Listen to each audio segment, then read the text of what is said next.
Hi everyone, so I went through some of my footage from the Server Slam weekend. In particular, I was curious about what actually happens with Ashava when multiple people are present or when you do solo. First of all, I get a lot of questions about how did I actually manage to get into my own solo instance to actually have a chance of trying it. Well, this is mostly a result of playing on hardcore and on veteran difficulty, because this is basically the hardest mode to play, and a lot of people were just trying other difficulties or softcore. So this is how that worked. And here you can see, for example, a World Tier 2 attempt, and there were actually other people present. So it kind of just depends, and it's a bit RNG. I did have a total of 2 full solo attempts when no one joined in my own instance. And in that case, one time I failed it very closely, and then the other time I was slightly stronger and I had a chance to defeat her in time. I did have another solo attempt, kind of, that you can see here right now, which was with Twisting Blades, because everyone else just died. And that raised the question, does Ashava actually scale up with more people present or not? And after reviewing some of my footage, I gotta say, it doesn't really seem so. Or if it does, at least very slightly. So the way that I try to verify this, since we don't have health numbers on this boss, is by looking at the HP bar and jumping back and forth on my VODs. So I'm assuming uniform DPS, so always the same damage output, which is mostly accurate, I guess. Besides in the last 35% where I have more crit chance from the smiting aspect. So we kind of disregard that. But at least for the first 65% of the HP, we do pretty much the same damage all the time. So I'm gonna jump forward in this VOD and we'll see the health bar progress. This is the start of the fight. And we have 2 guys present here which are about to die. One is already dead here after 1 minute. And the second minute, both of them are dead. And I'm completely alone on this fight. And so you see now that after 2 minutes, you did roughly like the 20% bar or so. You see like the first phase is already over, which is 80% HP. And now if you go from there for roughly, it takes me roughly 3 minutes for each phase, which leads to a precise 15-minute solo kill. So you see here I jump forward 1 minute, 2 minutes, 3 minutes. Yeah, I do slightly more damage than 20% per 3 minutes with this Twisting Blades build here. And if you jump forward again 1 minute, 2 minutes, 3 minutes, you see again I did roughly this 20% again while being solo here. So on my own I can do roughly 20% of the boss HP every 3 minutes. And those same 20% took us roughly 2 minutes only at the start of the fight until everyone left or died here. Now I was probably by far the strongest guy here because first of all I didn't die, second of all this guy is level 19 and the other guy just ran off because he was scared, and then those 2 of them are barbs, so I was also not really expecting much here with the upheaval, and I don't know what the other guy was doing, but it's also running around quite a lot and probably not really doing that much damage. So it seems to me that with those people being present that are probably significantly weaker than my own rogue, the boss still goes down faster. I'll give you another benchmark because I've only done 1 Twisting Blades kill. Here's my rapid fire solo kill. So this one was around 14 minutes.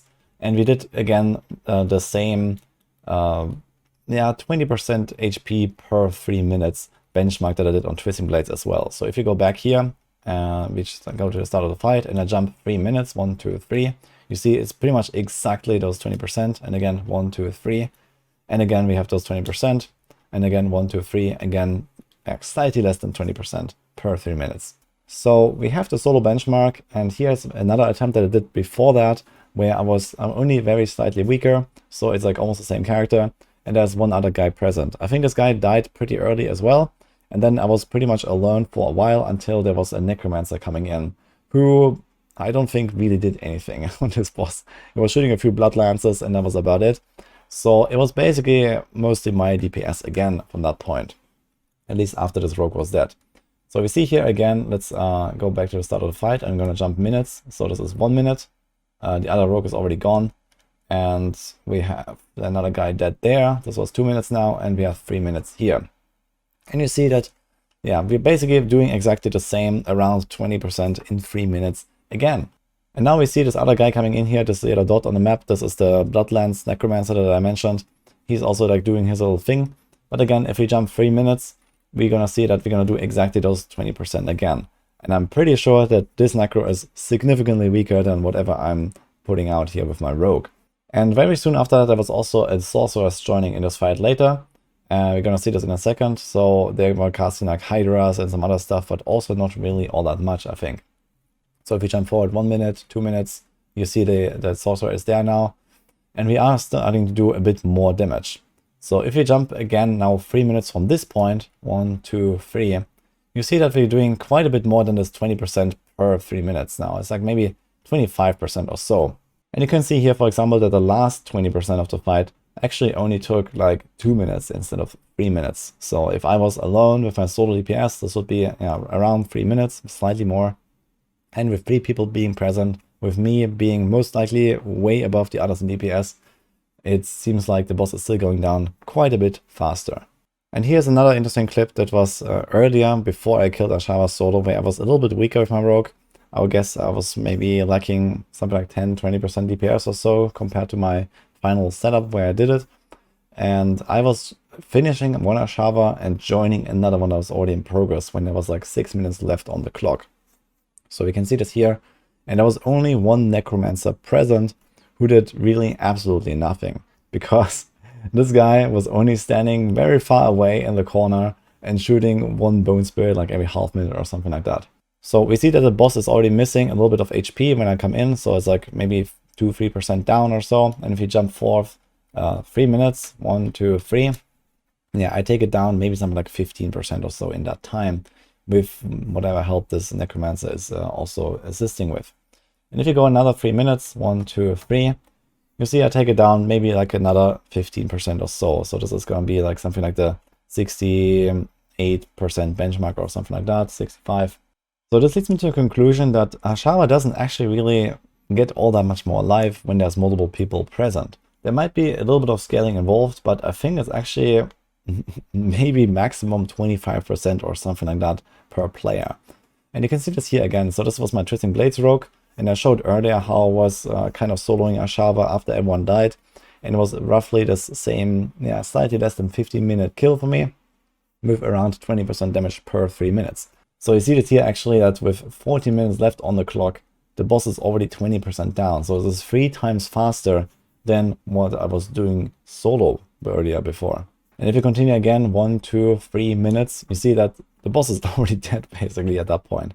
And this is with the help of like this barb here, who seems like they were actually pretty strong. And well, a few other guys also died here in this fight. So you see there's a corpse and there's like another guy who ran away. And yeah, it seems like this boss should have something like at least like 4 or 5 player HP for most of its lifetime until people leave or die or something like that. I guess the boss does dynamically adjust, if there's any kind of adjustment happening at all. So I was quite curious about this scaling mechanism, because I know a lot of people were upset that, for example, there were like other people present and they were not really contributing, dying all the time and just making everything harder, so to say. But based on at least my own like few data points that I have here, it doesn't seem like this is actually the case. In basically all of those attempts, I was almost guaranteed by far the strongest guy. And if there's someone joining and the boss would get, let's say, double HP for 2 players being present, which would make some sense, I guess, then the boss should go down significantly slower, but I've never seen anything like that. So maybe the boss has just, you know, X amount of HP based on the level, and this is about it. And this dead weight is, yeah, obviously not contributing, but at least not making everything harder. And that's it for this video. So hope you liked this, and I'll see you guys next time.